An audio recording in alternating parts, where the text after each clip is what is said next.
कबीर साहब ने अपनी मौलिक रचना बीजक में कहा है, संतो पांडे निपुण कसाई। और देखिए अंदाज उनका कहने का, आग उगलती बानी है। 600 बरस पहले बोल रहे थे पंडितों की नगरी काशी में, और जो सुने वो या तो तिल मिला जाए या धोती कुर्ता झाड़ के चुपचाप निकल जाए, और कोई रास्ता नहीं था। संतो पाड़े निपुण कसाई, और आगे और तेज तलवार इस्तेमाल करते हैं। बकरा मारी भैंसा पर धावे, दिल में दर्द न आई। बहुत लंबा पद है ये। देखते हैं कितनी देर तक इन पदों पर हम रहते हैं और पंक्तियों को ले पाते हैं, खुलासा कर पाते हैं। लेकिन समझना पड़ेगा आपको कि साहब क्या बोल रहे हैं। उस जमाने में पंडितों की नगरी में बैठकर, जबकि मुस्लिम शासन दिल्ली के सल्तनत पर मुस्लिम शासक बैठे हुए थे, वहां पंडितों की नगरी में पंडितों के खिलाफ बोलना और मुल्लाओं के खिलाफ बोलना, मतलब यहां पंडित और ब्राह्मण का जो नाम आया है, इसका मतलब केवल हिंदुओं के जो पंडित पुरोहित थे इतना ही नहीं था। वो मुसलमानों के जो पंडित होते हैं उसको मुल्ला और मौलवी कहते हैं, उनके खिलाफ भी बगावत फुल पावर में फूंक रहे थे, बजा रहे थे, अपना इंकलाब कर रहे थे। और ईसाई यदि उस वक्त रहे होंगे पोप पादरी के नाम पर, तो उनके खिलाफ भी बोल रहे थे। जो भी धर्म गुरु धर्म के नाम पर अहिंसक होने के बजाय, क्योंकि वो धर्म गुरु है, अहिंसक होना चाहिए, दया धर्म का मूल है, लेकिन वो हिंसक बने थे और समाज को लूट रहे थे, निरीह प्राणियों की हत्या कर रहे थे, कसाई बने थे। इसीलिए साहब कहते हैं आप धर्म के ठेकेदार कहलाते हो। मुल्ला मौलवी पोप पादरी और पंडित पुरोहित, आप धर्म में बड़ा नाम है, धर्म का ध्वजा लेके घूमते हो, धर्म की कथा करते हो, लेकिन कसाई का काम करें, निपुण कसाई।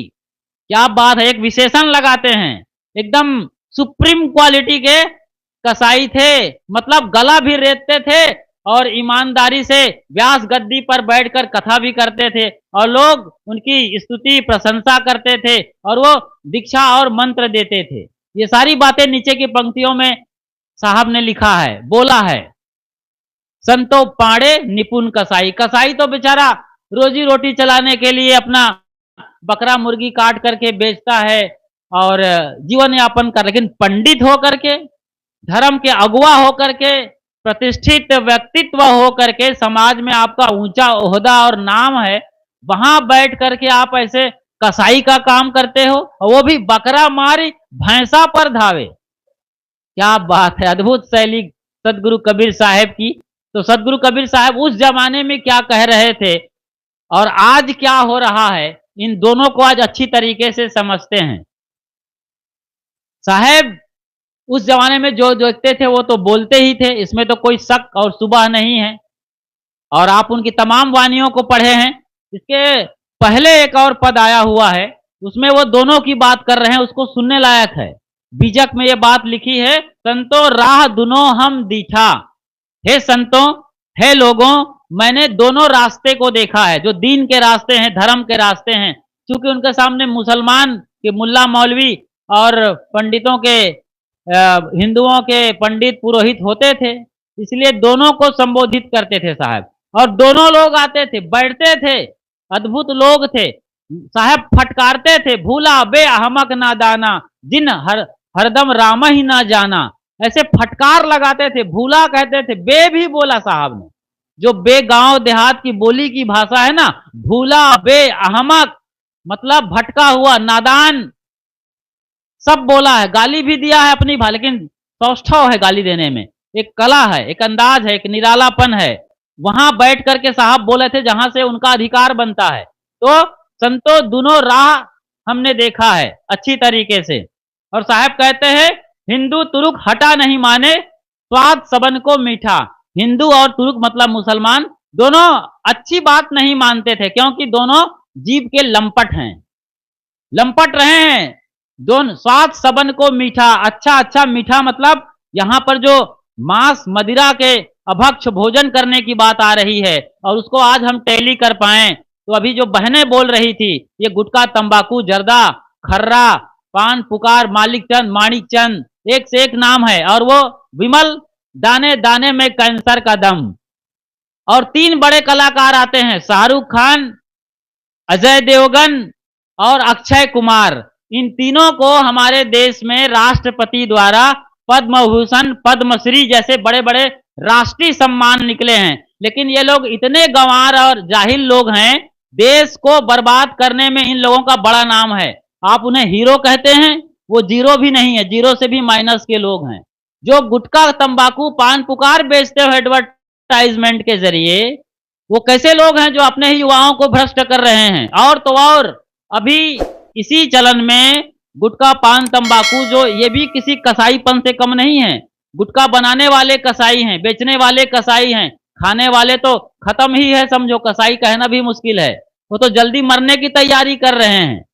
गुटखा खा खा करके जो सड़ा गला बना रहे हैं, गले को खराब कर रहे हैं। एक दिन वो आएगा आपके बहू, बेटे, बच्चों पर, उसके मुंह भी नहीं खुलने वाले हैं जो गुटखा खा रहे हैं। वो जो पेन की रिफिल होती है ना, उसी के जरिए उनको पानी पिलाया जाएगा। ये दशा आने वाली, और बड़े धड़ल्ले से खा रहे हैं। उधर जवान बैठे हैं, मैंने यहां देखा कि सबके होठ रंगे हुए हैं, दांत खराब से भी खराब हो गए हैं, एकदम सड़े गले दांत दिख रहे हैं रंग बिरंगे। अब बलबला रहे हैं लोग, बात नहीं कर, बलबलाते हैं बकरा जैसे। ऊंट को देखा है, खा करके जुगाली करता बलबलाता रहता है। ये ऊंट से भी गए बीते लोग हैं, और आश्रम में घुसने की हिम्मत रखते हैं। गजब की बात है। हमारे कबीर पारक संस्थान है, सदगुरु अभिलाष साहेब का आश्रम, वहां पर कोई घुस नहीं सकता। बाहर ही लिखा है कि गुटखा, बीड़ी, सिगरेट, तंबाकू खाने वाले या नशा शराब करने वाले कृपया आश्रम में एंट्री ना लें। कोई एंटर नहीं कर सकते, वो लोग खुद को अंदर नहीं ला सकते हैं। और आपके आश्रम में बड़ी छूट है। त्यागी साहब ने यह भी त्याग दिया है कि सब आओ भाई मेरे पास। क्या बात है। तो सुधारे तो अच्छा है, और हम तो इसीलिए आए हैं यहां पर। तो गुटखा कितना बड़ा कसाईपन को लेके आ रहा है, बिना हथियार के मार रहा है। कोई ना छुरी है ना गड़ासा है, कोई आप दावा भी नहीं ठोक सकते हैं। ये सुसाइड करने की बढ़िया प्रक्रिया है। धीरे धीरे खुद को मारने का नाम गुटखा, तंबाकू, खर्रा है। मैं महाराष्ट्र के नागपुर से आता हूं। नागपुर में खर्रा बनता है, चूना तंबाकू को मिला करके एक खुरदरे पटरे पर कपड़ा में बांध के घिसते रहते हैं, और पता नहीं क्या मिलाते हैं, नशा की चीजें, उसको खर्रा कहते हैं। और गजब की बात तो यह है, ट्रेन से मैं जब आ रहा था तो मैंने देखा कि एक लड़का राजश्री निकाला। चलो भाई राजश्री खा रहे होगे, उसके बाद विमल का निकाल लिया, और एक और जर्दा बाबा छाप। अब तीनों को गंगा, जमुना, सरस्वती, त्रिवेणी संगम। लगता है बड़ा वैज्ञानिक है जी, वो बड़ा जानकार है। लगता है गोल्ड मेडल मिलना चाहिए, कम से कम भारत रत्न तो मिलना ही चाहिए। अभी जो मोदी साहब बांट रहे हैं भारत रत्न, एकदम मुट्ठी भर भर के बांट रहे हैं भारत रत्न, तो उसको भी ऐसा जो जानकार लोग हैं। तो इतना नशा करने के लिए आप रोक भी नहीं पा रहे हो। अरे एक झापड़ अपने पति को भी लगाओ कभी बाल पकड़ के। अभी वो सरदारीन मार रही सरदार को, लगाओ एक आध बार, दिखाओ आप। कोई भी हो, जवान हो चाहे बूढ़ा पति हो, 2-4 धूसा लगाने लायक है। हो सकता है आपके धूसा और मारपीट से पटरी पे आ जाए। और गुटखा, अरे मरने जा रहा है आपके सामने, आपको बेवा करने जा रहा है, आपको राण करने जा रहा है, और आप खड़े हो। धिक्कार है आपके बाल और साड़ी और ये आपके टिकली पर ये जो बिंदी लगाए रखे हो आप लोग। लगाओ कभी, दिखाओ, बढ़ चढ़ के रणचंडी बनो, झलकारी बाई बनो, लक्ष्मी बाई बनो, और अवंतिका बाई बनो। दिखाओ दुर्गा रंडी, खप्पर वाली, छप्पर वाली। जीभ निकालो तो कभी बदल जाएगी दुनिया आपकी। पटरी पे आएंगे ना। आप लोगों की कमजोरी की वजह से इन लोगों को मौका मिला है, और ये लोग जहर खा रहे हैं, जहर बेच रहे हैं आपके घर में, और पूरे घर का कबाड़ा कर रहे हैं। और आपके पति खा रहे हैं ये सब सूटेड बूटेड, कुर्ता वाले, पजामा वाले, जीन्स वाले, तो बच्चे भी खा रहे हैं। शर्म आनी चाहिए आप लोगों को। इतना पैसा आपने कमा लिया है कि आप बीड़ी सिगरेट में फूक रहे हैं, जहर खा करके थूक रहे हैं। अरे पैसा है तो बादाम खाओ ना, बादाम से भी महंगा है। गणित लगाइए आप, एक दिन में यदि आप 10 रुपए का भी गुटखा, तंबाकू, बीड़ी सिगरेट खा रहे हैं, वैसे तो आप 20-25 रुपए के खाते हैं। एक महीने का हिसाब लगा लीजिए आप, और साल भर का, और पूरी जिंदगी का लगाइए, 70 साल का। कई लाख रुपए आप धुआं में उड़ा रहे हैं, कई लाख रुपए आप नाली में थूक रहे हैं और शराब पी करके लाखों रुपए के खुद नाली में गिर रहे हैं, कुत्ता आपका मुंह धो रहा है पेशाब करके। जागो भैया, मैं जगाने आया हूं। बताइए, कुत्ता भी आपको भगवान ने भेज दिया है, कम से कम यही जगाने वाला आखिरी यमदूत है या देवदूत है वो। क्या जमाना है जी। तो संतो पाड़े निपुण कसाई केवल पंडितों को साहब नहीं बोल रहे हैं, आप सबको बोल रहे हैं जो गलत खा रहे हैं, गलत पी रहे हैं। और उनके सामने मुल्ला और मौलवी, हिंदू मुसलमान थे, पंडित पुरोहित थे, तो उन पर जबरदस्त बरसात कर रहे हैं साहब जी। हिंदू व्रत एकादशी साधे, देखो आज आप व्रत हो ना, हिंदू व्रत एकादशी का व्रत रहते हैं, हर महीने के एकादशी को व्रत रहते हैं, हर पखवाड़े के। और दूध सिंगारा सेती, और अन्न को त्यागे मन को न हटके पारण करे सगौती। ये बात गजब की निकल कर आई हुई है कि एकादशी करते हैं और वो रोजा रहते हैं, महीने भर का रोजा रहते हैं, सवेरे सवेरे 4 बजे जो कुछ खाना है खा लेते हैं, दिन भर फिर कुछ भी नहीं, और सवेरे दबा के खा लेते हैं और दिन भर पेट फुलाए घूम रहे हैं कि हम रोजा हैं, कुछ भी पानी भी नहीं पीते हैं। साहब बोल रहे थे दोपहर में, आपके त्यागी साहब जी बता रहे थे कि ये मुसलमान लोग रोजा के टाइम थूक को भी नहीं गटकते हैं, थूक को भी, जो लार बनती है ना, बेशकीमती लार है, उसको भी थूकते रहते हैं कि कुछ भी अंदर नहीं डालना है। इतने ईमानदारी से बिस्मिल्लाह रहमाने रहीम के नाम से, निहायत रहम दिल वाला जो अल्लाह मियाँ है, उसके नाम से दिन भर रोजा रहते हैं। और कबीर साहब के हवाले से मैं बोल रहा हूं, सांझे मुर्गी मारे, सांझ को मुर्गी को मार कर करके, भून भून करके, मसाला डाल डाल करके, तेल मसाला मिर्चा पाउडर झोंक करके सारा मुर्गी उसका माल मलजा सहित खा जाते हैं। ये लोग हैं। क्या गजब की बात है। तुरुक रोजा निमा का नाम लिया, केवल मुर्गी नहीं मारते हैं, बहुत कुछ मारते हैं, भेड़ भी खा जाते हैं, बकरी खा जाते हैं, उनके साथ पी जाते हैं। सब गटक पुरोहित हैं, तारने मेहर तुर्कन की दोनों घट से त्यागी, ई हलाल वह झटका मारे आग दोनों घर लागी। क्या गजब की बात है। हिंदू की दया मेहर तुर्कन की दोनों घट से त्यागी, रहम दिली और दयापन दोनों खत्म, दोनों दिन से खत्म है। जब ई हलाल वह झटका आग दोनों घर लागी, तो झटका मारो चाहे हलाल करो, रेत रेत के मारो चाहे एक ही बार में। झटका मारने का मुसलमानों के साथ संबंध है, यहाँ पर जहां तक मैं समझ रहा हूं। एक बार मैं काठमांडू में था, आश्रम है हमारा पुरानो बाणेश्वर में, और पशुपतिनाथ मंदिर के पास हमारा आश्रम है। हम वहां साल भर भी रहे हैं और कम से कम 10-15 बार जा चुके हैं, जाते ही रहते हैं, पिछले साल भी गए थे। तो हम बस में बैठ रहे थे, कारेश्वर पर्वत जाने के लिए, जो पहाड़ में है, हिमालय की चोटी की तरफ निकल रहे थे, बस में बैठ रहे थे, और भी आपके हिंदुस्तान के तमाम सत्संगी गए हुए थे। हम बैठ रहे थे और एक जगह बस किसी वजह से रुक गई थी, तो बैठ रहे थे, तो हमने देखा कि एक दुकान वाला, वहां पर जो हिंदू राष्ट्र नेपाल है, दया धर्म के राष्ट्र है, भगवानों का अड्डा है, भगवानों का बड़ा सा वो स्थान है, नेपाल को देव स्थान कहा जाता है, पशुपतिनाथ स्वयं बैठे हुए हैं। उस नेपाल के अंदर एक दुकानदार कसाई निकला, बकरा सामने था, रस्सी से बंधा हुआ था, हमारे सामने धड़ से तलवार चला दिया, 2 टुकड़े हो गए, फवारे निकलने लगे। हम भागे कहीं छींटे न लग जाए, हमको फोकट में पाप लग जाएगा, बकरा मर रहा है, मारा जा रहा है। और कई लोग तो देख नहीं पाए। ई हलाल वह झटका मारे आग दोनों घर लागी। ये जो धर्म के नाम पर पाप करने का कसाईपन का आग है, दोनों घर में लगा हुआ है। ये कसाई हिंदू और मुसलमान के यहाँ लगा हो समझ में आता है, कबीर पंथियों के यहाँ भी लगा हुआ है। बड़े दुख के साथ मैं इस मंच से बोल रहा हूं, सदगुरु कबीर साहब के मंच से।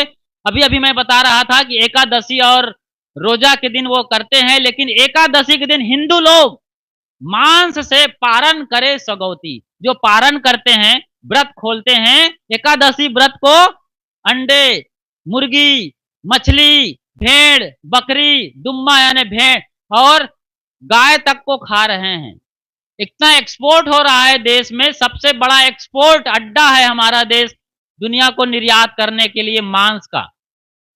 इतनी मछलियां मारी जा रही है समंदर के अंदर। बड़े बड़े आश्रम है खड़गपुर में, 4 साल था, सदगुरु अभिलाष साहब को भी ले गया था, वहां से मैं हर हफ्ते धर्मतल्ला जाता था। कहाँ? कोलकाता। एक तो हंसिया होती है छोटी वाली, वो बड़ा बड़ा हंसुआ है, ऐसे बड़ा सा ऐसे रेत करके पूज रहे थे, मार रहे थे, काट रहे थे। और बड़े बड़े पंडित, जो बंगाल के पंडित होते हैं, उनका भात, उनका चावल का कौर बिना मछली के नहीं उठता है।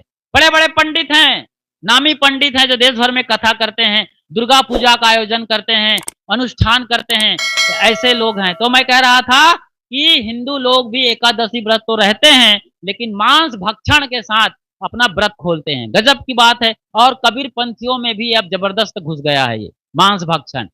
कबीरपंथी लोग बड़े शरीफ बनते, ईमानदार बनते, हम तो भाई मांस नहीं खाते हैं, ऐसा है, फलान ढमाक है। अच्छा भाई, घर में तो नहीं खाते हो, लेकिन आपके बच्चे बाजार जा रहे हैं, बांदा के जो चौराहे हैं, कहीं 0 माइल है, कहीं और बड़ी बड़ी जगहों में जो अंडे बिक रहे हैं, आमलेट, वहां बड़े धड़ल्लू उड़ा रहे हैं, दावत उड़ा रहे हैं। और कहते हैं हम कबीरपंथी, हमको मंत्र मिला है, आप शिव मंत्र ले लो। बकरा उसमें जा रहे हैं भैया, यहाँ खाने पीने को मिल रहा है, रोज मांस मदिरा खाओ। गजब की दुनिया है जी। और लोग समझ नहीं रहे हैं और बोल रहे हैं कि बच्चे कलयुगी हो गए हैं, फलान हो रहा है, धमाक हो रहा है। यही तो होगा ना।